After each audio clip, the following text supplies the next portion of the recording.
Morning everyone. Again, I am Bonnie Maghuyop and today I am going to discuss the topic from Module 3, Unit 3.4 which is the eye and the vision. Our learning objectives for today, first is to know the external and accessory structure of the eye. Second is to know the internal structures, the eyeball. And lastly, the visual fields and visual pathways of the brain. Part 1 is the external and accessory structures. So what is an eye? It is a sphere that measures about 1 inch or 2.5 centimeters in diameter. Only the anterior 1/6 of the eye surface can normally be seen. The human eye is an organ that detects light and sends signals along the optic nerve to the brain. Perhaps one of the most complex organs of the body, the eye is made up of several parts and each individual part contributes to your ability to see. The accessories of the eyes includes, first, the eyebrows. It protects the eyes by preventing perspiration from running down the forehead and into the eyes, causing irritation. They also help shade the eyes from direct sunlight. Next is the eyelids. With their associated lashes, it protects the eyes from foreign objects. Third is the conjunctiva. It is a thin, transparent mucous membrane covering the inner surface of the eyelids and the anterior surface of the eye. The secretions of the conjunctiva help lubricate the surface of the eye. Lastly, the lacrimal apparatus. It consists of the lacrimal gland and a number of ducts that drain the lacrimal secretions into the nasal activity. Lacrimal glands are located above the lateral end of each eye. They continually release a dilute salt solution, or tears, onto the anterior surface of the eyeball through several small ducts. Excess tears are collected in the medial angle of the eyes by small ducts called lacrimal canaliculi. These canaliculi open into a lacrimal sac, an enlargement of the nasolacrimal duct, which opens into the nasal cavity. Tears lubricate and cleanse the eye. They also contain an enzyme that helps combat eye infections. 6 intrinsic or external eye muscles are attached to the outer surface of each eye.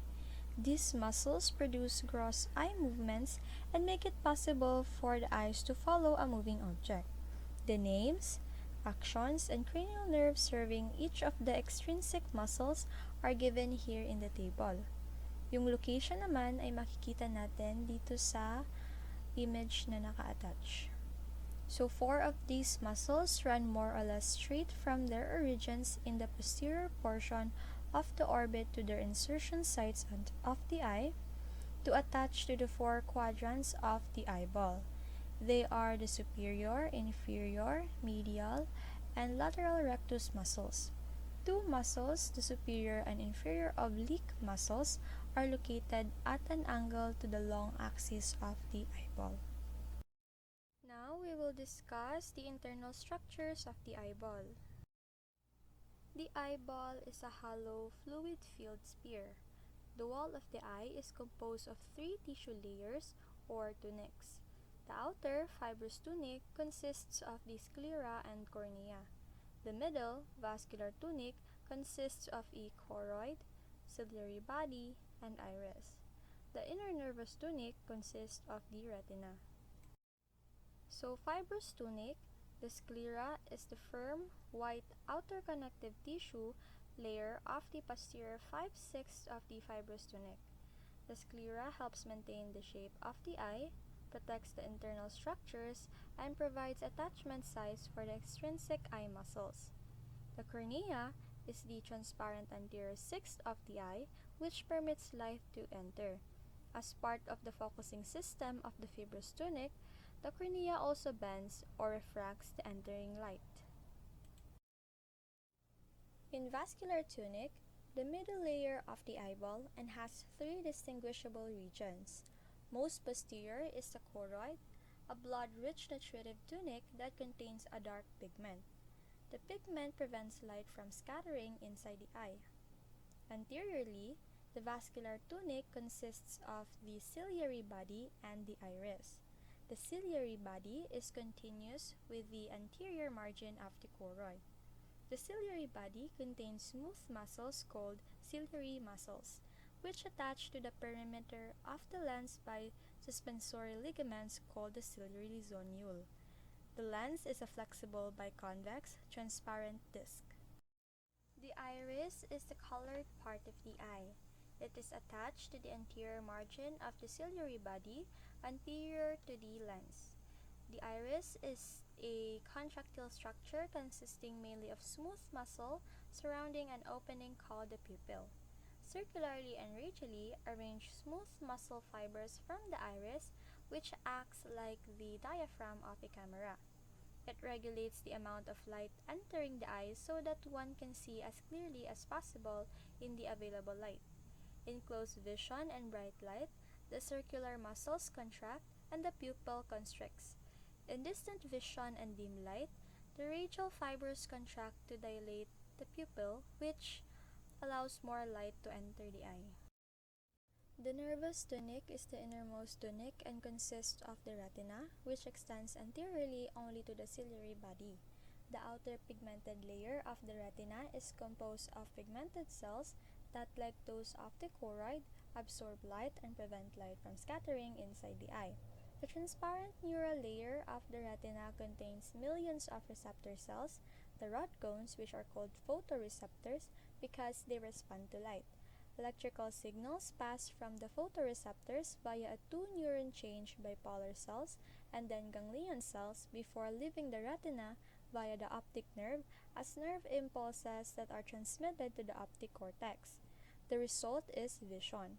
The photoreceptor cells are distributed over the entire retina except the optic nerve, that is composed of ganglion cells, leaves the eyeball, and this site is called the optic disc or blind spot. And the last part of our discussion is the visual fields and visual pathways of the brain.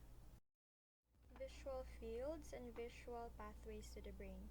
Axons carrying impulses from the retina are bundled together at the posterior aspect of the eyeball and issue from the back of the eye as the optic nerve. At the optic chiasma, the fibers from the medial side of each eye cross over to the opposite side of the brain. The fiber tracts that result are the optic tracts. Each optic tract contains fibers from the lateral side of the eye on the same side and the medial side of the opposite eye. The optic tract fibers synapse with neurons in the thalamus, whose axons form the optic radiation, which runs to the occipital lobe of the brain. There, they synapse with the cortical cells, and visual interpretation or seeing occurs. As you can see in the image, each side of the brain receives visual input from both eyes, from the lateral field of vision of the eye on its own side and from the medial field of the other eye. Also notice that each eye sees a slightly different view, but their visual fields overlap quite a bit. As a result of these two facts, humans have binocular vision. Binocular vision, literally two-eyed vision, provides for depth perception, also called three-dimensional vision, as our visual cortex fuses the two slightly different images delivered by the two eyes. And that's it for the topic, the eye and the vision. Thank you for listening, and may we have fun and have productive learning sessions ahead. Thank you.